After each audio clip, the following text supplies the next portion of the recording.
আচ্ছা, অভিনয় হচ্ছে কি আসলে সবাই জানি আমরা, তারপরেও আমি একটু করতে চাই।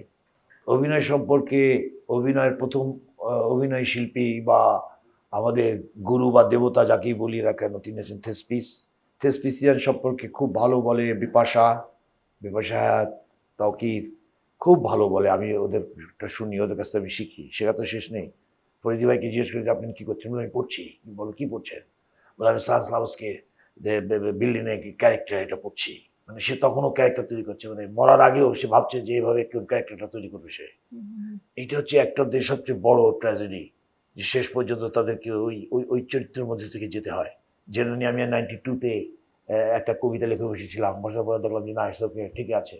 লিখেছিলাম যে মাথার ভেতর শব্দকোষগুলো এতটা নির্জীব হয়ে যাবে ভাবিনি বিগত কয়েক বছর। বেনে পুতুলের মতো মুখে রং মেখে পরশব্দ এত বেশি আউড়ে বসেছি, নিজের বলতে এখন কিছুই নেই নাক চোখ চেহারায়। ঈর্ষাকাতর চোখগুলোর সামনে এখন শুধুই মৃত তারা, নিজের ভেতর কখন যেন পাথর হয়েছে সেই কথা কাহিনী রাজপুত্রের মতো। নায়ক